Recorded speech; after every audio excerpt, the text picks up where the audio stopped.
Tripura leader association संघ का 40वां स्थापना दिवस मेलारमाठ अंबेडकर भवन में मनाया गया। अनुसूचित जाति समन्वय समिति के प्रदेश अध्यक्ष रतन भौमिक, लेदार कलाकार संघ के प्रदेश अध्यक्ष नंकू रविदास, लेदार कलाकार संघ के सचिव ऋषि दास आदि उपस्थित थे। स्थापना दिवस का मुख्य कार्यक्रम इस दिन मेलारमाठ अंबेडकर भवन में आयोजित किया गया।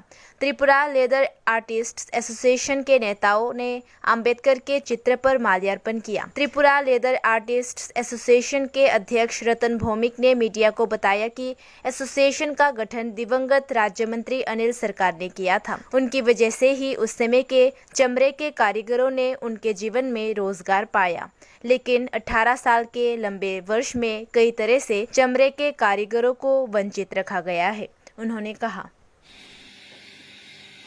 আমরা রাজ্যের চর্মশিল্পী এবং তফসিলি সমন্বয় সমিতি আজকে চর্মশিল্পী সমিতির 40তম প্রতিষ্ঠা দিবস আমরা পালন করছি।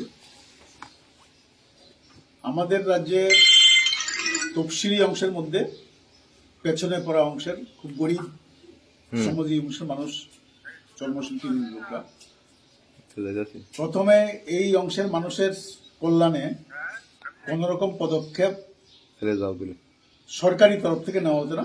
সমাজে তারা বঞ্চিত হিসেবেই নির্দেশিত থাকতো এবং বিভিন্ন সামাজিক কুপ্রথার বলি হতো তফসিলি অংশের মানুষের মতো। সেক্ষেত্রে তাদের অর্থনৈতিক দাবি আদায় এবং সামাজিক মর্যাদা লাভের প্রশ্নে আমাদের রাজ্যে প্রয়াত জননেতা কমরেড অনিল সরকারের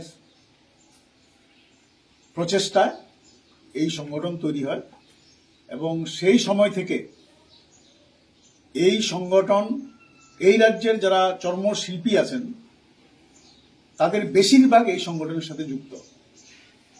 খুব কম সংখ্যক আছে যারা এখনো যারা আমাদের এই অংশের মানুষকে দাবিয়ে রাখতে চেয়েছিলেন তাদের পক্ষে আছেন।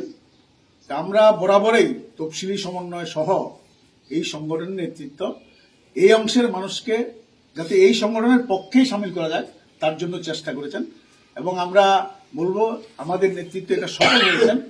বেশিরভাগ মানুষ এখনো, বিশেষ করে 18 সালের পরে যখন প্রচন্ড আক্রমণ গরিব মানুষের উপরে, রুটি রুজির উপরে, এবং বলা ভালো যে এই সময়ের মধ্যে আমাদের তফসিলি অংশের মধ্যে যারা ক্ষতিগ্রস্ত অর্থনৈতিকভাবে চর্মশিল্পীরা সবচেয়ে বেশি।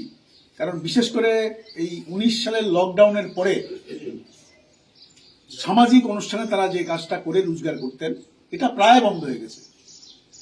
আমাদের সংগঠন রাজ্য